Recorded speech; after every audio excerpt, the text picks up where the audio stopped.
Hello students, आप सभी विद्यार्थियों का प्रवेश कोचिंग के ऑनलाइन प्लेटफॉर्म पे स्वागत है। आज स्टूडेंट्स हम लोग, जैसा कि मैंने आपको पहले ही बताया था कि 10वीं क्लास और 12वीं क्लास की जो कक्षाएं हैं वो आपका ट्यूसडे, फिर आपका थर्सडे और आपका जो है सैटरडे को क्लासेस जो है चलेंगी।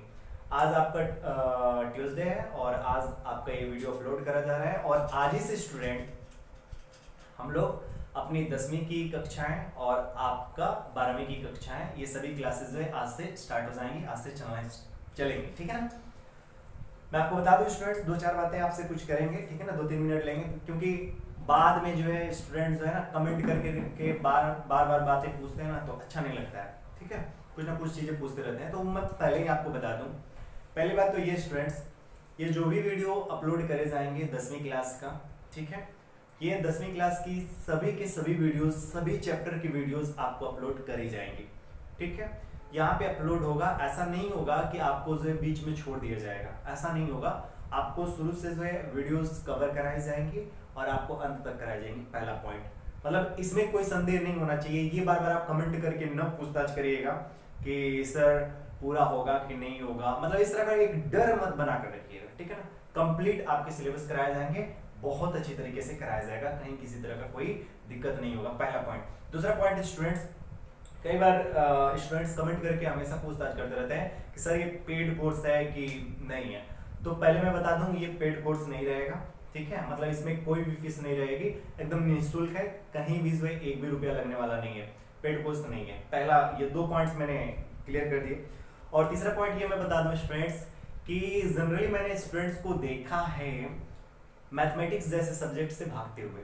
ठीक है, तो इसके 2 कारण हो सकते हैं। पहला कारण कि या तो आपको टीचर बहुत अच्छे तरीके से नहीं पढ़ाता है, पहली चीज। दूसरी चीज कि अगर टीचर बहुत अच्छे तरीके से पढ़ाता है तो आप उसमें मजा नहीं लेते हो, ठीक है ना, उसमें आपका इंटरेस्ट क्रिएट नहीं होता है। आप जैसे देखिए, अगर आप किसी चीज में बहुत इंटरेस्ट लेकर पढ़ाई करते हैं, या जैसे आप गेम खेलते हो, जैसे अगर मान लीजिए कि आप फ्री फायर वगैरह खेलते हो, लूडो वगैरह खेलते हो, या पबजी वगैरह, जो भी इस तरह के गेम आप खेलते हो, आपका उसमें बहुत ज्यादा इंटरेस्ट होता है, तब आप जो है देखते हो कि आप बहुत ज्यादा टाइम जो है उसमें एक तरीके से एक्सपेंड करते हो, है कि नहीं। बहुत ज्यादा जो टाइम है उसमें आप कोशिश करते हो कि मोबाइल जो है किसी तरह से मिले और आप जो उसको बहुत अच्छी तरीके से स्पेंड करने का काम करते हो। ठीक है ना स्टूडेंट्स।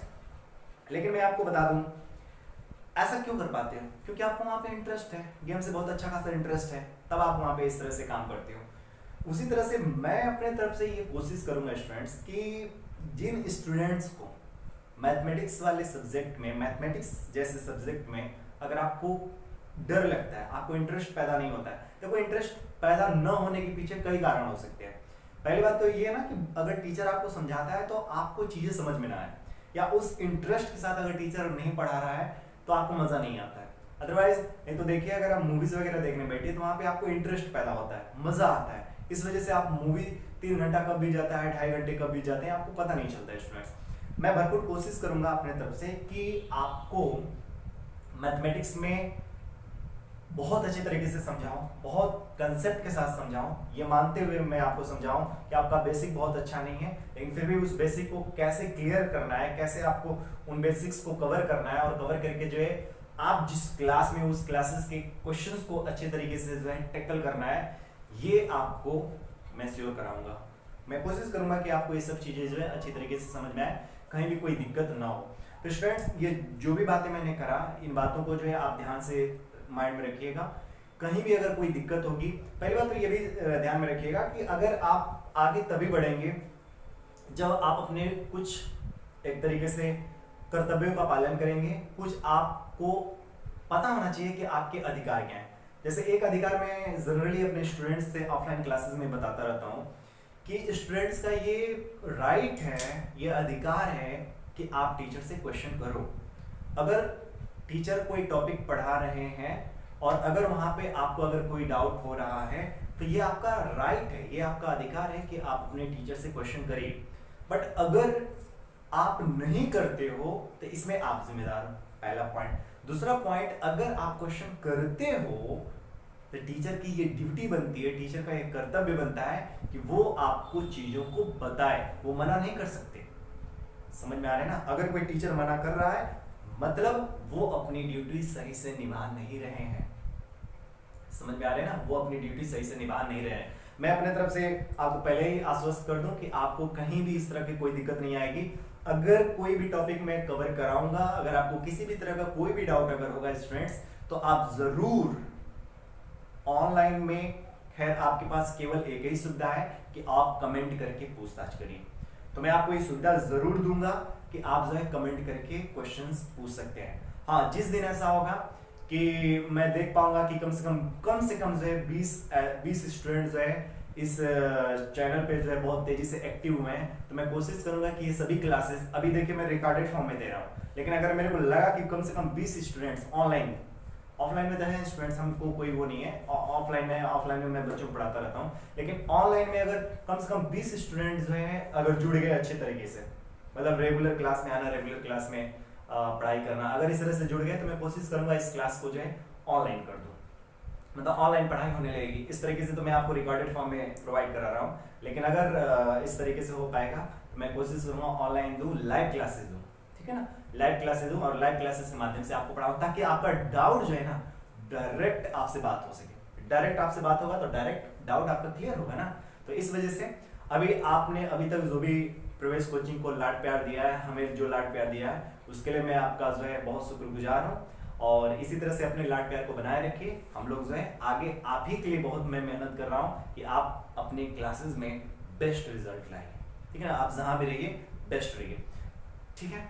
एक बात और है, ये बात है कि स्टूडेंट्स जो भी 10वीं क्लास को मैं पढ़ाऊंगा, जैसे 10वीं क्लास के जो भी चैप्टर्स मैं कवर कराऊंगा, उन चैप्टर्स में मैं कोशिश करूंगा कि कोई भी एग्जाम्पल न छूटे और कोई भी एक्सरसाइज के क्वेश्चंस न छूटे, और साथ ही साथ स्टूडेंट्स मैं पर चैप्टर वाइज कोशिश करूंगा कि आपको एमसीक्यू बेस्ड क्वेश्चन कराऊं। एमसीक्यू बेस्ड क्वेश्चंस कराने का फायदा ये है स्टूडेंट्स कि मान लीजिए इतना कराने का मतलब क्या जरूरत है, इतना कराने का जरूरत बस एक ही है कि आपको केवल आपका 10th क्लास नहीं देखना है, 10वीं क्लास के बाद अगर आप कोई कंपटीशन का परीक्षा दीजिए, ठीक है ना, अगर कोई कंपटीशन दीजिए तो वहां भी आपका रिजल्ट बहुत बेस्ट आए, इस उद्देश्य के साथ मैं काम करूंगा।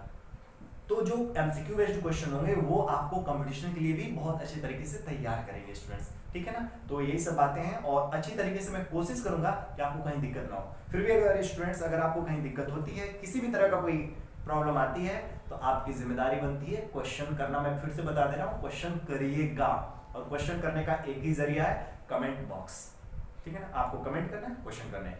20 स्टूडेंट्स, जिस दिन मेरे को लगे 20 स्टूडेंट्स हैं अगर मैसेज करके मतलब हमको बताया कि सर अगर हम लोग को लाइव क्लासेस चाहिए, तो मैं तुरंत जो है लाइव क्लासेस स्टार्ट कर दूंगा। लेकिन जब तक कम से कम 20 स्टूडेंट्स अगर नहीं जुड़ेंगे तब तक मैं ये काम नहीं करूंगा, तब तक मैं रिकॉर्डेड फॉर्म में वीडियोस आपको प्रोवाइड कराता रहूंगा स्टूडेंट्स, ठीक है ना। तो चलिए आज से हम लोग स्टार्ट करते हैं 10वीं क्लास की कक्षाएं, बहुत अच्छे तरीके से एक अच्छे उत्साह व उमंग के साथ स्टार्ट करेंगे। लेकिन मैं आपको बता दूं कि जब भी हम लोग किसी कंपटीशन की तैयारी करते हैं या किसी भी क्लास की तैयारी करते हैं या किसी भी चीज की तैयारी करते हैं स्टूडेंट्स, तो पहला टारगेट होता है सिलेबस को समझना, सिलेबस को जानना। तो स्टूडेंट्स हम लोग कोशिश करेंगे पहले सिलेबस को जान लें, ठीक है ना। तो चलिए आज हम लोग 10वीं क्लास के सिलेबस को देखते हैं, और फिर उससे अगर टाइम मिला तो हम लोग जो है आज का चैप्टर अर्थात रियल नंबर, वास्तविक संख्याएं, उसको स्टार्ट भी कर देंगे। तो चलिए हम लोग आज सिलेबस को देखते हैं, ठीक है स्टूडेंट्स। चलिए ठीक है स्टूडेंट्स, तो देखिए सिलेबस जो है आपका ये है, और मैं आगे बता दूं आपको कि जो न्यू एजुकेशन पॉलिसी आई है, और आप देख पा रहे हैं कोरोना काल से 10वीं क्लास का जो सिलेबस है वो क्या हुआ है कि उसमें एक आध चैप्टर्स जो है काटे गए हैं ना। आपने देखा कि कोरोना काल में जो है कुछ चैप्टर्स नहीं पढ़ाए जा रहे थे, जैसे मैं बता दूं आपको कंस्ट्रक्शन नहीं दिया जा रहा था, सीबीएसई बोर्ड में जो है आई थिंक कंस्ट्रक्शन नहीं दिया जा रहा था, यूपी बोर्ड में पॉलिनोमियल को ही गायब कर दिया था, है ना। इस तरीके से कुछ चैप्टर्स को कट किया था। लेकिन मैं आपको बता दूं कि ये जो भी यहाँ पे आपको चीजें प्रोवाइड करी जाएंगी, मैं कोशिश करूंगा कि पूरा का पूरा चैप्टर आपको दूं, ठीक है। सभी के सभी चैप्टर कराने के पीछे जो है मेरा जो उद्देश्य है स्टूडेंट्स, ये है कि मैंने पहले ही बोला ना कि आपको मेरा टारगेट होगा कि कंपटीशन लेवल के एग्जाम में भी आप अपने आप को बेटर महसूस करें, आप अपने आप को अच्छा महसूस करें। इस तरह से मेरा कोशिश रहेगा कि आपको तैयार करें, ठीक है ना स्टूडेंट्स। इस वजह से मैं चाहूंगा कि आपको मैं पूरा का पूरा चैप्टर कवर कराऊं, बहुत अच्छी तरीके से कवर कराऊं। कहीं भी अगर किसी तरह का कोई डाउट होगा स्टूडेंट्स तो प्लीज आप हमसे जो क्वेश्चन कर सकते हैं, ठीक है ना। तो चलिए स्टूडेंट्स, नाउ अब देखिए हमारा पहला चैप्टर जो है 10वीं क्लास में आप देख रहे हैं टोटल चैप्टर्स कितने हैं, 15 चैप्टर्स हैं, टोटल 15 चैप्टर्स हैं। और 15 चैप्टर्स में आपका पहला चैप्टर है क्या, पहला चैप्टर है आपका रियल नंबर्स, वास्तविक संख्याएं, ठीक है ना, पहला चैप्टर है। दूसरा चैप्टर अगर आप देखिए तो ये है पॉलिनोमियल बहुपद। अब देखिए पहले ही चैप्टर को देखिए ना, रियल नंबर्स जो वास्तविक संख्या है। वास्तविक संख्या स्टूडेंट्स आपने 9वीं क्लास में जो भी चीजें पढ़ी है, 9वीं क्लास में आपने नंबर सिस्टम पहला चैप्टर आपने पढ़ा होगा, ठीक है ना, उम्मीद करते हैं कि आपने पढ़ा होगा। नहीं पढ़ा है तो 9वीं क्लास के वीडियोस भी यहाँ पे अपलोड करे जाएंगे, आप चाहें तो वहां से 9वीं क्लास के जो पहला चैप्टर है नंबर सिस्टम संख्या पद्धत, उसको चाहें तो अच्छे तरीके से कवर कर सकते हैं, कोई दिक्कत नहीं आएगा, ठीक है ना। चलिए अब थोड़ा ध्यान से देखिए, पहला चैप्टर है रियल नंबर्स। तो रियल नंबर्स मतलब जो पिछले चैप्टर में आपने जो भी चीजें सीखी थी, पिछले चैप्टर का है मतलब पिछले क्लास में जो भी चीजें सीखी थी उसी का जो है यहाँ पे कुछ यूज होगा, ठीक है। थोड़ा बहुत चीजें देखेंगे क्या है, थोड़ा सा डिफरेंट भी है, ऐसा नहीं है कि डिफरेंट नहीं है, डिफरेंट बिल्कुल है। 9वीं क्लास और 10वीं क्लास बिल्कुल पहला चैप्टर जो है डिफरेंट है, लेकिन वहाँ का बेसिक जो नॉलेज है ना वो आपको आना चाहिए, ठीक है ना। पहली चीज पॉलिनोमियल 10वीं क्लास में भी चैप्टर है और आपका 9वीं क्लास में भी चैप्टर है। अब 9वीं क्लास का जो बेसिक है वो आपको 10वीं क्लास में बहुत हेल्पफुल करने वाला है। अब पॉलिनोमियल अगर आपने 9वीं क्लास में सही से नहीं पढ़ा है ना तो 10वीं क्लास में आपको दिक्कत आएगा, डेफिनेटली आएगा, ठीक है। बट मैं कोशिश करूंगा कि आपको दिक्कत ना आए, ठीक है ना, क्योंकि मैंने अभी जस्ट आपसे कहा ना कि आपको मैं कोशिश करूंगा कि कहीं भी आपको दिक्कतें ना आए, ठीक है ना। तो इस वजह से स्टूडेंट्स आपको पॉलिनोमियल मैं पढ़ाऊंगा, अच्छे तरीके से पढ़ाऊंगा, कहीं भी किसी तरह कोई डाउट नहीं छूटेगा, ठीक है। अब है pair of linear equations in two variables, मतलब दो चर वाले रैखिक समीकरण का योग, ठीक है। आपने 9वीं क्लास में पढ़ा है linear equation in two variables, ठीक है ना।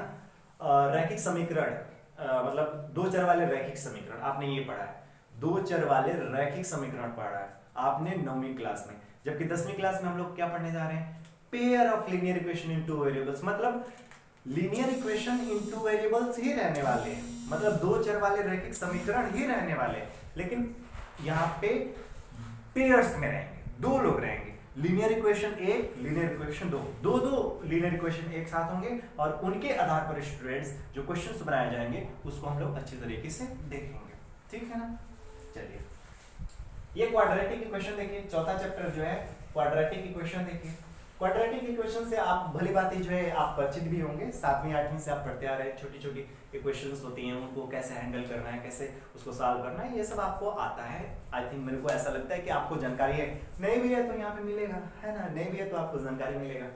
अरिथमेटिक प्रोग्रेशन, समांतर श्रेणियां, अरिथमेटिक प्रोग्रेशन जो है समांतर श्रेणियां जो है आपने बचपन में पैटर्न वगैरह के क्वेश्चन जो है आपने सॉल्व करे ही होंगे। पैटर्न वगैरह अगर आपने थोड़े बहुत चीजें सॉल्व करी हैं तो अरिथमेटिक प्रोग्रेशन आपके लिए बहुत टफ नहीं होगा, इजी होगा, बहुत अच्छा लगेगा, मजा आएगा, ठीक है ना। इंटरेस्टिंग चैप्टर्स है, 10वीं क्लास के जो भी चैप्टर्स हैं स्टूडेंट्स बहुत इंटरेस्टिंग है, बहुत अच्छे हैं, ठीक है ना। अब देखिए ट्रायंगल्स, ये जो छठवां चैप्टर है ट्रायंगल्स त्रिभुज, आपने 9वीं क्लास में भी ट्रायंगल पढ़ाई करी है ना। 9वीं क्लास में ट्रायंगल आपने पढ़ाई करी है और वहां पे जो आप ट्रायंगल पढ़ते थे, जो त्रिभुज पढ़ते थे, वहां पे आप पढ़ते थे कॉन्ग्रुएंसी, जिसको आप बोलते हो सर्वांग क्षमता, है ना। ये 9वीं क्लास में पढ़ा है। 10वीं में भी हमको ट्रायंगल पढ़ना है, लेकिन 10वीं में हमको कॉन्ग्रुएंसी नहीं पढ़ना है, 10वीं क्लास में हम लोगों को पढ़ना है सिमिलरिटी, ठीक है ना। 10वीं क्लास में हम लोग को क्या पढ़ना है, सिमिलरिटी पढ़ना है, समरूपता पढ़ना है, तो यहाँ अलग तरीके से पढ़ना है, ठीक है।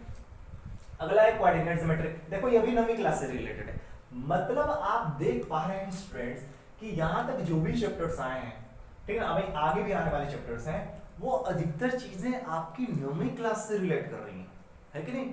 मतलब इसी वजह से जैसे बहुत ऐसे स्टूडेंट्स हैं जो 9वीं क्लास को रेस्ट में मानते हैं कि 9वीं क्लास रेस्ट ईयर क्लास है, उसी तरह से 11वीं क्लास को भी कई स्टूडेंट जो है रेस्ट ईयर क्लास की तरह से लेते हैं, ठीक है ना। तो अभी दिक्कत है, समझ में आ रहा है ना। तो इसी वजह से स्टूडेंट्स मैं तो अपने यहाँ जो भी स्टूडेंट्स होते हैं 8वीं क्लास में जो स्टूडेंट्स रहेंगे, जब 9वीं में जाने वाले रहते हैं, तो उनको मैं बताता हूँ कि 9वीं क्लास को रेस्ट ईयर वाला क्लास मत लीजिए, क्योंकि 9वीं क्लास में अगर आप सही से नहीं पढ़ेंगे तो 10वीं आपको दिक्कत करेगा। फिर 11वीं में जो बच्चे जाते हैं उन बच्चों को मैं कहता हूँ 11वीं में सही से पढ़ लीजिए, अन्यथा 12वीं में आपको दिक्कत आने वाली है, ठीक है ना। तो ये इंटरलिंक्ड है एक दूसरे से, तो इन सब चीजों को थोड़ा सा ध्यान में रखिए। अगर आपने सही से पढ़ाई नहीं कर रखी है तो 9वीं क्लास की जो वीडियोस आएंगे उनको कोशिश करिएगा अच्छी तरीके से कवर करने का, ठीक है ना। देखिए स्टूडेंट्स, जो भी बातें हैं मैं आज आपको बता दे रहा हूँ, क्योंकि मैं बार बार ये सब बातें नहीं वो करूंगा, ठीक है ना। आज तो सिलेबस का डिस्कशन हो रहा है, इंट्रोडक्टरी पार्ट है एक तरीके से, तो मैं आपको चीजें थोड़ी बहुत बता दे रहा हूँ कि कैसे कैसे क्या करना है, कैसे कैसे क्या नहीं करना है, ठीक है ना। लेकिन अगर आप नहीं अगर इन सब चीजों को ध्यान में रखेंगे तो बाद में आपको दिक्कत होगा, और बार बार मैं कोई भी चीज इस पे बोलूंगा नहीं, ठीक है ना। क्योंकि अगर क्लासेस स्टार्ट हो जाएंगे तो उसमें सिलेबस के अलावा टू द टॉपिक के अलावा जो है हम लोग कोई अन्य उस तरह का कार्य नहीं करेंगे कि समय नुकसान हो, ठीक है। अब देखिए तो कोऑर्डिनेट ज्योमेट्री 9वीं क्लास का जो कोऑर्डिनेट ज्योमेट्री है वहां का बेसिक आपको आना चाहिए, ठीक है ना। अब यहाँ पे देखिए 10वीं क्लास में आपको बस 3 ही टॉपिक तो पढ़ना है इसमें कोऑर्डिनेट ज्योमेट्री में। एक होता है आपका डिस्टेंस फार्मूला, ठीक है, डिस्टेंस फार्मूला, एक होता है सेक्शन फार्मूला, और एक होता है area of triangle, area of triangle. ये 3 ही टॉपिक्स में हैं 10वीं क्लास में। लेकिन हाँ, कोऑर्डिनेट ज्योमेट्री 9वीं क्लास का आपको आना चाहिए, क्योंकि वही आपका बेस तैयार करता है। डिस्टेंस फार्मूला दूरी सूत्र बोलते हैं, सेक्शन फार्मूला आप जिसको विभाजन सूत्र बोलते हो, और एरिया ऑफ ट्रायंगल मतलब त्रिभुज का क्षेत्रफल कैसे ज्ञात करते हैं, यहाँ पे हम लोग चीजें सीखने वाले हैं, ठीक है। हाँ, बहुत नया जो चैप्टर आपका है वो बहुत नया चैप्टर आपका क्या है, बहुत नया चैप्टर आपका है ट्रिग्नोमेट्री और सब एप्लीकेशन ऑफ ट्रिग्नोमेट्री। ये 2 चैप्टर्स आपके लिए बिल्कुल डिफरेंट है, मतलब 10वीं क्लास से आपका स्टार्ट होने जा रहा है। 10वीं क्लास से आपका स्टार्ट होगा इंट्रोडक्शन टू ट्रिग्नोमेट्री, त्रिकोणमिति का परिचय, ठीक है। और वही आपका 9वां चैप्टर है त्रिकोणमिति के कुछ अनुप्रयोग। ये बिल्कुल नया है, न तो आपने अभी तक इसको आपने पढ़ाई नहीं करी है, ठीक है ना। ये जो 8वां और 9वां चैप्टर है, मतलब ट्रिग्नोमेट्री से संबंधित जो चैप्टर है उस चैप्टर को आपने सही से क्या अभी तक, मतलब ये आपका स्टार्ट होगा अभी से, है ना। लेकिन मैं आपको बता दूं अब स्टार्ट होगा तो आपको 10वीं में भी पढ़ना है, 11वीं में भी पढ़ना है, 12वीं में भी पढ़ना है, एंड हायर क्लासेस में भी आपको पढ़ाई करनी है। समझ में आ रहा है ना। तो ट्रिग्नोमेट्री को बहुत अच्छी तरीके से पढ़िएगा, क्योंकि अगर ट्रिग्नोमेट्री नहीं पढ़ेंगे, ट्रिग्नोमेट्री का एक अच्छा कंसेप्ट डेवलप नहीं करेंगे, तो आपको मैं बता दूं कि ट्रिग्नोमेट्री हर जगह लगभग इस्तेमाल होने वाला है, ठीक है ना। ट्रिग्नोमेट्री आपको हर जगह इस्तेमाल देखने को मिलेगा, आगे की मैथमेटिक्स में, आगे का फिजिक्स वगैरह उसमें आपको देखने को मिलेगा। तो ट्रिग्नोमेट्री का नॉलेज आपको आना चाहिए, नॉलेज होना चाहिए आपको ट्रिग्नोमेट्री का, ठीक है ना। चलिए हाँ, अब आइए ये सर्कल। अब देखिए सर्कल भी 9वीं क्लास का चैप्टर है।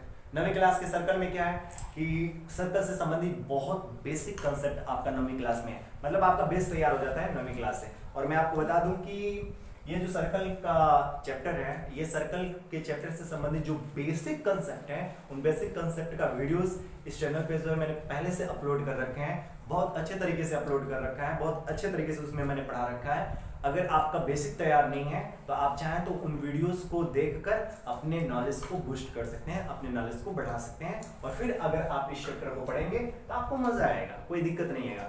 10वीं क्लास में बस एक ही टॉपिक है इसमें, वो है टेंजेंट, स्पर्श रेखाएं, ठीक है, स्पर्श रेखाएं। यही तो है बस 10वीं क्लास में, और कुछ है ही नहीं। टेंजेंट के बारे में पढ़ना है इस सर्कल में, कुछ और नहीं। हाँ, कंस्ट्रक्शन भी आप शुरू से करते आ रहे हैं, है कि नहीं। कंस्ट्रक्शन वाला जो काम है ये शुरू से करते आ रहे हैं, रचनाएं शुरू से करते आ रहे हैं, ठीक है। तो इसको हम लोग देखेंगे। हाँ, अब आइए एरिया रिलेटेड सर्कल। ये थोड़ा सा आपके लिए नया है, थोड़ा सा बस नया है, अदरवाइज ठीक है। एरिया रिलेटेड टू सर्कल मैं आपको बता दूं, जो 9वीं क्लास का जो मैंने बता रहा था कि 9वीं क्लास के लिए मतलब जो मैंने वीडियोस अपलोड कर रखे हैं, 9वीं क्लास का मतलब ये कि मतलब सर्कल से संबंधित जो मैंने वीडियो अपलोड कर रखा है यूट्यूब पे, अगर आप उसको सही से देखते हैं ना तो आपका एरिया रिलेटेड टू सर्कल में आपको बहुत ज्यादा दिक्कत नहीं आएगी। आप इजीली जो कुछ फार्मूले हैं उन फार्मूले को याद कर लीजिएगा, और उन फार्मूलों के आधार पे आप इजीली क्वेश्चंस को टैकल कर सकते हैं, कोई दिक्कत नहीं आएगा, ठीक है। ये हो गया। अब देखिए सरफेस एरिया एंड वॉल्यूम, ये देख लो, ये भी 9वीं क्लास का चैप्टर। अधिकतर चैप्टर्स आपके 9वीं क्लास से, समझ में आ रहे हैं। अधिकतर जो चैप्टर्स हैं स्टूडेंट्स वो आपका 9वीं क्लास से रिलेटेड है ना। जैसे आप देखिए सरफेस एरिया एंड वॉल्यूम, मैं गारंटी के साथ कह सकता हूं कि आपने अगर 9वीं क्लास की पढ़ाई नहीं करी है ना, तो सरफेस एरिया एंड वॉल्यूम वाला जो चैप्टर है 10वीं क्लास का, आप उसको बिल्कुल टैकल नहीं कर सकते, बिल्कुल जो है आप उसको कवर नहीं कर सकते, बिकॉज 9वीं क्लास के जो सरफेस एरिया एंड वॉल्यूम से संबंधित जो भी फार्मूले हैं, जो भी सूत्र हैं, उन सूत्रों के बिना 10वीं क्लास के चैप्टर्स का, ये 10वीं क्लास का ये जो चैप्टर है सरफेस एरिया एंड वॉल्यूम, ये आपसे टच ही नहीं होगा। और खुशी की बात यह भी है कि सरफेस एरिया एंड वॉल्यूम से संबंधित मैंने वीडियो अपलोड करके रखा है यूट्यूब पे, बहुत अच्छी तरीके से उसमें मैंने पढ़ा रखे हैं। तो अगर आपको दिक्कत है सरफेस एरिया एंड वॉल्यूम से संबंधित, अगर किसी भी तरह का कोई दिक्कत है तो आप चाहें तो वहाँ पे वीडियो को कवर कर सकते हैं और कवर कर लेंगे अगर उसको, तो ये जो चैप्टर है यहाँ से आप अच्छी तरीके से काम कर सकते हैं, ठीक है ना। अगला चैप्टर है स्टूडेंट्स आपका स्टैटिस्टिक्स और अगला चैप्टर है प्रोबेबिलिटी। तो इन सब चीजों के बारे में अच्छी तरीके से कवर करेंगे। तो ये था स्टूडेंट्स आपका सिलेबस 10th क्लास के मैथमेटिक्स का। ये टोटली जो है 15 चैप्टर्स हैं और इन 15 चैप्टर्स को बहुत अच्छे तरीके से कवर करना है। तो आज से क्लासेस स्टार्ट हो जाएंगे। हाँ, एक बार और मैं बता दूं कि चाहे यूपी बोर्ड का स्टूडेंट हो, चाहे सीबीएसई बोर्ड का स्टूडेंट हो, किसी भी बोर्ड का स्टूडेंट हो, आपको यहाँ पे उसको ध्यान में रखकर पढ़ाया जाएगा। कहने का मतलब ये है कि आपको यहाँ पे बाइलिंगुअल क्लासेस दी जाएंगी। बाइलिंगुअल क्लासेस में आप देख पा रहे हो कि हिंदी इंग्लिश में दोनों प्रोवाइड करा रहा हूँ। ये आपका इंग्लिश है, ये आपका हिंदी है ना। आप देख लीजिए हर चैप्टर के साथ मैंने इसी तरह कोई नाइंसाफी नहीं करा। मैंने कहीं इस तरह का काम नहीं करा है कि यूपी बोर्ड वाले बच्चे को समझ में ना आए, इंग्लिश वाले बच्चे को ना समझ में आए, सीबीएसई वाले बच्चे को ना समझ में आए, ऐसा मैंने कुछ नहीं करा है। मैं कोशिश करूंगा कि बाइलिंगुअल क्लासेस दूं आपको, ताकि यूपी बोर्ड का बच्चा हो चाहे सीबीएसई बोर्ड का बच्चा हो, सबको चीजें समझ में आए, कहीं भी किसी तरह का कोई डाउट नहीं रह जाए, ठीक है ना स्टूडेंट्स। तो ये था आज का सिलेबस। और अब जो है एक बार मैं समय को क्लियर कर लूं, ठीक है। 22 अभी 4-5 मिनट तो हो ही सकते हैं, 4-5 मिनट 6 मिनट तो हो ही सकते हैं, ठीक है। तो अभी हाँ 4-5 मिनट 6 मिनट है अभी, ठीक है। तो आज का चैप्टर को हम लोग स्टार्ट भी कर देते हैं। आज का हमारा चैप्टर क्या है, रियल नंबर्स, ठीक है ना, रियल नंबर। तो आज के चैप्टर को हम लोग स्टार्ट करते हैं, चलिए ठीक है। ठीक है स्टूडेंट्स, तो हमारा पहला चैप्टर है, ठीक है, रियल नंबर्स, वास्तविक संख्याएं। तो अब जो है स्टूडेंट्स आप तैयार हो जाइए और चीजों को जो है ध्यान से समझने का कोशिश करिएगा। एक बार मैं फिर से एक बात कहना चाहूंगा, उसको ध्यान से सुनिएगा, क्योंकि ये फर्स्ट क्लास है और इस फर्स्ट क्लास में जितनी बातें करनी है मैं वो सब बातें आपको पहले ही बता दे रहा हूँ। आप लोग कोशिश करिएगा कंसेप्ट को समझने की, ठीक है ना। पहले ये काम बिल्कुल ना करिएगा कि तुरंत जो है जो भी चीजें यहाँ पे पढ़ाए तुरंत जो है उतारने पे लग जाइए, ऐसा कुछ करने की जरूरत नहीं है। कोशिश करना है चीजों को समझने की। अगर आप चीजों को समझने पे फोकस करते हो स्टूडेंट ना, तो आपको आगे बढ़ने से कोई रोक नहीं सकता। रट कर किसी चीज को आप बहुत ज्यादा समय तक नहीं रख सकते हैं। चीजों को समझ कर जो है बहुत ज्यादा समय तक आप रख सकते हो। और मैं आपको बता दूं कि अगर आप चीजों को सही से समझे रहते हो ना, तो पेपर में आप बहुत अच्छे तरीके से, क्योंकि पेपर में आपने देखा है कि आप बहुत चीजें याद करके जाओगे और अंत में पेपर में अपने ही वाले लिखते हो, है कि नहीं। आप इतना याद करके जाते हो, इतना पढ़ के जाते हो और पेपर में जाकर अंत में अपने ही वाले लिखते हो कि नहीं, बिल्कुल लिखते हो। अब सोचो अगर आप चीजों को अगर बहुत अच्छे तरीके से समझ के रखते तो वहां पर भी अपने ही मन से लिखते, लेकिन बहुत अच्छे तरीके से लिखते, है कि नहीं। इसी वजह से मैं कह रहा हूं कि आप चीजों को कोशिश करिएगा अच्छी तरीके से समझने की। अगर कहीं डाउट होगा तो कमेंट आपको करना ही है, ये आपका राइट है, मैं बार बार कह रहा हूं, ठीक है ना। तो चीजों को अच्छी तरीके से समझिएगा और कॉपी कलम हाथ में मत रखिए, पहले चीजों को ध्यान से समझिएगा, ठीक है ना। तो चलिए स्टूडेंट्स आज की क्लासेस को स्टार्ट करते हैं बहुत अच्छे तरीके से और पढ़ने का प्रयास करते हैं। और आप कमेंट करके बताइएगा कि आज का क्लास में कैसा लगा, ठीक है ना। तो देखिए स्टूडेंट्स, रियल नंबर्स, वास्तविक संख्याएं, पहला चैप्टर है। तो सबसे पहले हम लोग इसको जानने का प्रयास करते हैं। हमारे चैप्टर का नाम जो है वास्तविक संख्याएं है। तो सबसे पहले हम लोग जानने का प्रयास करते हैं कि वास्तविक संख्याएं क्या होती हैं। मैं ये उम्मीद करके चल रहा हूँ स्टूडेंट्स कि आपको टाइप्स ऑफ नंबर्स यानी संख्याओं का जो प्रकार है वो आपको आता होगा। जैसे नेचुरल नंबर्स क्या होते हैं, होल नंबर्स क्या होता है, इंटीजर्स क्या होता है, ऑड नंबर्स क्या होते हैं, इवन नंबर्स क्या होते हैं, आपका रेशनल नंबर्स क्या होता है, इरेशनल नंबर्स क्या होता है, कंपोजिट नंबर क्या होता है, प्राइम नंबर क्या होता है, को प्राइम नंबर क्या होता है, ट्विन प्राइम नंबर्स क्या होते हैं, ये सभी चीजें क्या होती हैं। उम्मीद है आपको जानकारी होगी। ऐसा मैं इस वजह से कह पा रहा हूँ क्योंकि आप 9वीं क्लास पढ़ के आए हैं। तो 9वीं क्लास पढ़ के आए हैं तो आपको ये जानकारी होनी भी चाहिए। अगर किसी स्टूडेंट को बाय द वे नहीं है, ठीक है ना, अगर इस तरह की कोई जानकारी अगर किसी स्टूडेंट को नहीं है तो टेंशन मत लीजिए। कल जो है 9वीं क्लास के वीडियोस अपलोड होंगे तो वहां पे मैं बहुत बिल्कुल बेसिक से स्टार्ट करूंगा। नंबर सिस्टम जो चैप्टर है उसको मैं बहुत बेसिक से स्टार्ट करने वाला हूँ, बहुत अच्छे तरीके से स्टार्ट करने वाला हूँ। तो आप चाहें तो नंबर सिस्टम वाला जो वीडियो है वहां से अगर आप कवर करते हैं।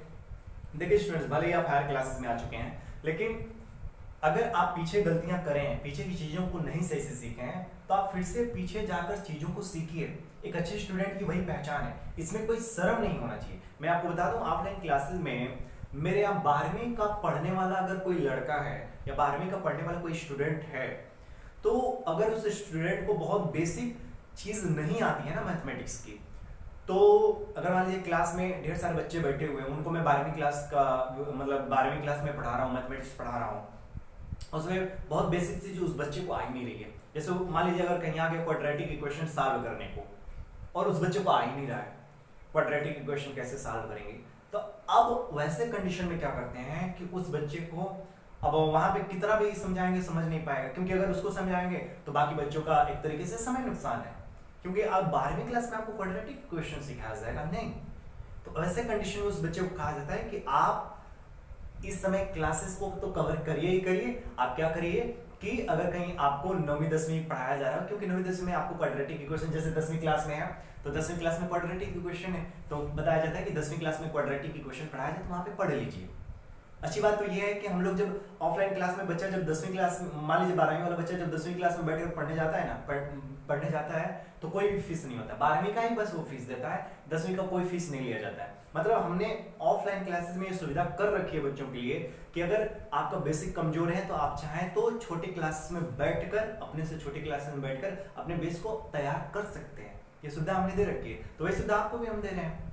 अगर कहीं दिक्कत है तो आप इसलिए जो है 9वीं क्लास का वीडियो देखिए, वहां से चीजों को कवर करिए, ठीक है ना। ये एक अच्छे स्टूडेंट की पहचान होती है। तो उम्मीद करते हैं कि आप इस तरीके का काम करेंगे और चीजों को अच्छी तरीके से सीखेंगे और अपने आप को आगे बढ़ाएंगे, ठीक है स्टूडेंट्स। चलिए, तो मैं ये भरोसा करता हूं कि टाइप्स ऑफ नंबर्स आपको जानकारी होगी, फिर भी हम कुछ चीजें आपको सिखाने जा रहे हैं, थोड़ा ध्यान से देखिएगा, ठीक है ना।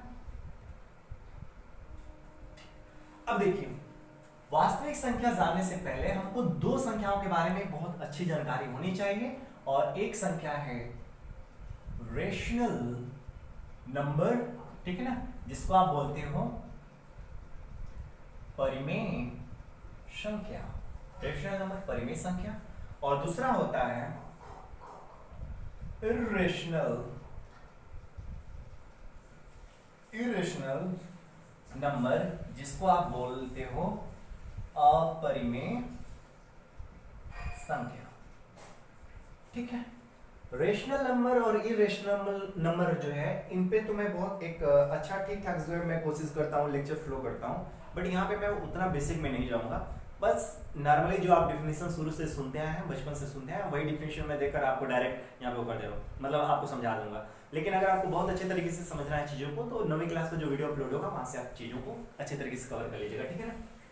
देखिए, रेशनल नंबर परिमेय संख्याएं क्या होती हैं, तो आपने बचपन से पढ़ाई कर रखी है कि ऐसी संख्याएं जिनको p बाई क्यू के रूप में दर्शाया जा सके। अब p बाई क्यू देखिए, ऐसी संख्या जिसको p बाई क्यू के रूप में दर्शाया जा सके, इस तरह की संख्याओं को बोला जाता है परिमेय संख्या, जहां पे q नॉट इक्वल टू 0 होता है कि नहीं, q नॉट इक्वल टू 0। अब आप कहेंगे sir q not equal to 0 होता ही क्यों है? q नॉट इक्वल टू 0 इस वजह से होता है स्टूडेंट, क्योंकि अगर किसी भी संख्या, जैसे मान लीजिए 2 है, किसी भी संख्या के नीचे अगर 0 आ जाए, अगर किसी भी संख्या के नीचे अगर 0 आ जाए, तो 0 से किसी संख्या में भाग नहीं जा सकता है, वो नॉट डिफाइंड है। कहीं कहीं इसको लिखता है कि अनंत की तरफ चला जाता है, मतलब ये बराबर क्या हो जाता है, अनंत चला जाता है।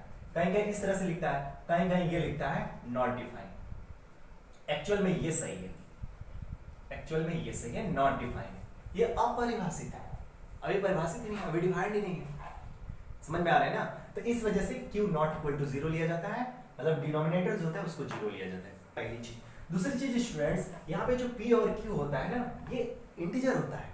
समझ में आ रहा है, p और q जो होता है ये एक इंटीजर होता है, इंटीजर्स होते हैं। अब देखिए फिर टाइप्स ऑफ नंबर आ गया ना, टाइप्स ऑफ नंबर आ गया। इंटीजर मतलब क्या होता है, पूर्णांक, और पूर्णांक के बारे में आपको जानकारी होनी चाहिए। पूर्णांक क्या होता है, तो 0 सहित सभी धनात्मक तथा ऋणात्मक संख्याओं का जो फैमिली होता है ना, मतलब जितने भी पॉजिटिव नंबर्स हैं, जितने भी नेगेटिव नंबर्स हैं और 0, इन सभी के सभी संख्याओं को जो है क्या बोला जाता है स्टूडेंट्स, इंटीजर्स बोला जाता है। बात समझ में आ रही है, इंटीजर्स बोला जाता है। तो रेशनल नंबर क्या होता है स्टूडेंट्स, रेशनल ऐसी संख्याएं जिन्हें p बाई क्यू के रूप में दर्शाया जा सके, उन संख्याओं को बोला जाता है रेशनल नंबर्स। ठीक है ना, क्या बोला जाता है? Rational numbers. अब एग्जांपल के रूप में देखिए स्टूडेंट्स, जैसे देखिए 5/4 है ना, 5/4 ये पी बाई क्यू के रूप में है कि नहीं? पी बाई क्यू का मतलब स्टूडेंट्स अगर आपको समझ में ना आया तो ये सिंपली समझिए, न्यूमरेटर बाई डिनोमिनेटर, अंश बटा के हर, ऐसी संख्या जिसको अंश बटा हर के रूप में दर्शाया जा सके उन संख्याओं को हम परिमेय संख्या बोलते हैं, जहां पे हर जीरो नहीं हो सकता और अंश और हर क्या होना चाहिए? इंटीजर होना चाहिए। देखो मैंने इस तरीके की बातें रख दी, आप जो भी रखिए, ठीक है ना। तो अब देखिए 5/4 है, तो 5/4 में आप देख रहे हैं ये अंश बटा हर के रूप में है, मतलब पी बाई क्यू के रूप में, पहला कंडीशन। दूसरा कंडीशन, ये क्यू यानी हर जो है वो जीरो नहीं होना चाहिए। आप देख रहे हो कि ये जीरो है क्या? नहीं, बिल्कुल नहीं है। दूसरा कंडीशन है। तीसरा कंडीशन क्या है स्टूडेंट? तीसरा कंडीशन ये है कि पी और क्यू यानी अंश और हर क्या होना चाहिए? पूर्णांक होना चाहिए। तो 5 और 4 पूर्णांक है कि नहीं? है ना, पूर्णांक है। इस वजह से 5/4 क्या है? एक परिमेय संख्या है। उसी तरह से स्टूडेंट्स 3/2, 3/2। अब देखिए 3/2 में पी बाई क्यू के रूप में पहला कंडीशन। दूसरा कंडीशन क्यू जो है नॉट इक्वल टू 0, तो देखो ये दो दे रखा है, जीरो तो नहीं है ना। दूसरा कंडीशन, तीसरा कंडीशन क्या है? पी और क्यू क्या होना चाहिए? इंटीजर होना चाहिए। तो 3 और 2 क्या है? इंटीजर है, पूर्णांक है। तो ये भी आपका एक रेशनल नंबर होगा। अगर मैं बात करूं 7 भी आपका क्या है? परिमेय संख्या है। अब आप ऐसा बिल्कुल नहीं कर सकते कि सर ये तो पी बाई क्यू के रूप में नहीं है। है बिल्कुल है। देखिए 7/1 नहीं कर सकते क्या? किसी भी नंबर में 1 से भाग देने के बाद क्या आता है? आपका 7 नहीं आता है, तो 7/1 तो कर ही सकते हैं ना, कोई दिक्कत तो नहीं है। अब देखिए पी बाई क्यू के रूप में हो गया पहला कंडीशन। दूसरा कंडीशन क्या है? क्यू नॉट इक्वल टू 0 होना चाहिए। तो 1 जो 0 के बराबर नहीं होता है, मतलब 1 है, ठीक है। और पी और क्यू क्या होना चाहिए? इंटीजर्स होना चाहिए, मतलब 7 और 1 क्या है? इंटीजर है, पूर्णांक है। क्लियर है? तो ये भी आपका क्या है? परिमेय संख्या है। उसी तरह से स्टूडेंट्स माइनस 5/8, ये भी, इसको भी देख लीजिए, -5/8, ये भी एक परिमेय संख्या है। क्यों? क्योंकि देखिए पी बाई क्यू के रूप में पहला कंडीशन। दूसरा कंडीशन क्या है? क्यू नॉट इक्वल टू 0, तो 8 जो 0 नहीं है। पहली बात, दो बात हो गई। और तीसरी बात क्या है कि पी और क्यू क्या होना चाहिए? इंटीजर्स होना। तो -5 भी एक इंटीजर है, 8 भी एक इंटीजर है, तो -5/8 एक तरह का परिमेय संख्या है। उसी तरह से अगर मैं क्वेश्चन कर दूं 0 परिमेय संख्या है क्या? परिमेय संख्या है। आप कहेंगे सर परिमेय संख्या, बिकॉज 0 को आप 0/1 तो कर ही सकते हैं। 0 में किसी भी नंबर से आप भाग देंगे तो हमेशा रिजल्ट क्या आता है? 0 आता है। अब ध्यान से देखिए, इसको पी बाई क्यू के रूप में मैंने लिख दिया, पहला कंडीशन। दूसरा कंडीशन क्या है students? Q not equal to 0, तो सही बात है, ये जो डिनोमिनेटर है वो 0 है क्या? नहीं, बिल्कुल नहीं है, 1 है। दो कंडीशन। तीसरा कंडीशन क्या है? पी और क्यू क्या होना चाहिए? पूर्णांक होने चाहिए। पी और क्यू क्या होना चाहिए? पूर्णांक होने चाहिए। तो आप देख रहे हैं कि 0 जो है एक पूर्णांक है, 0 एक पूर्णांक संख्या होती है, और 1 क्या है? वो भी आपका एक पूर्णांक है, ठीक है ना। तो 0/1 अर्थात 0 जो है एक परिमेय संख्या है। क्लियर है? तो उम्मीद है आपको कहीं डाउट नहीं होगा कि परिमेय संख्या क्या होती है। परिमेय संख्या ऐसी संख्या है जिनको पी बाई क्यू के रूप में दर्शा सके, जहां क्यू जो होता है नॉट इक्वल टू 0 होता है, मतलब क्यू जो है 0 नहीं हो सकता है। और दूसरा कंडीशन है कि पी और क्यू क्या होते हैं? इंटीजर्स होते हैं, पूर्णांक होते हैं, ठीक है ना। अब बात आती है कि अपरिमेय संख्या क्या होती है। अपरिमेय संख्याओं के बारे में बहुत अच्छी तरीके से डिटेल में अध्ययन हम लोग करेंगे 9वीं क्लास में, ठीक है ना। अगर आपको चीजों को अच्छी तरीके से समझना है तो वहां पे आपको बताया जाएगा, लेकिन यहाँ पे मैं ऊपर से मैं बता दे रहा हूँ, बस ऊपर जानकारी में दे रहा हूँ। अपरिमेय संख्या ऐसी संख्या है जो परिमेय संख्या नहीं, जो संख्या परिमेय संख्या नहीं है उनको अपरिमेय संख्या बोलते हैं। अब बात आती है कि सर कौन ऐसी संख्या है जो अपरिमेय संख्या नहीं है। तो देखिए √2 हुआ, √3 हुआ, √5 हुआ, √7 हुआ, ठीक है ना। ये क्या है? ये परिमेय संख्या नहीं है, और ये परिमेय संख्या नहीं अर्थात अपरिमेय संख्या है। तो ये सभी अपरिमेय संख्या है जिन्हें पी बाई क्यू के रूप में नहीं दर्शा सकते। ऐसी संख्या है जिन्हें पी बाई क्यू के रूप में नहीं दर्शा सकते। अब 9वीं क्लास में मैं क्लियर करके बताऊंगा बच्चों को कि क्यों इनको पी बाई क्यू के रूप में नहीं दर्शाया जा सकता। उन बच्चों को मैं वहां पे बताता हूँ बहुत अच्छे तरीके से, बहुत डिटेल में बताता हूँ। यहाँ पे वो उतना नहीं है भैया कि आपको जो है इतना डिटेल में लेकर जाया जाए, ठीक है ना, वो नहीं करा जा सकता। तो ये था आपका परिमेय संख्या और अपरिमेय संख्या। अब आप कहेंगे सर चैप्टर हमारा है क्या? वास्तविक संख्या है। आप लेकर चल गए कहाँ? परिमेय संख्या और अपरिमेय संख्या। क्यों सर? ठीक है, तो जो भी चीजें हम बता रहे हैं उसका कहीं ना कहीं लॉजिक है, ठीक है। देखिए मान लीजिए कि ये एक रूम है, ठीक है, उस रूम में कौन रहता है? परिमेय संख्या। कौन रहता है? परिमेय संख्या। और ये आपका एक रूम है, इसमें रहता है अपरिमेय। कौन रहता है? अपरिमेय संख्या। देखिए एक रूम है जिसमें परिमेय संख्या रहता है, एक रूम है एक जिसमें अपरिमेय संख्या रहता है। और ये रूम कहाँ होता है? रूम को मिलाकर घर बनता है, और ये एक घर है, एक ऐसा घर जिसमें 2 रूम है।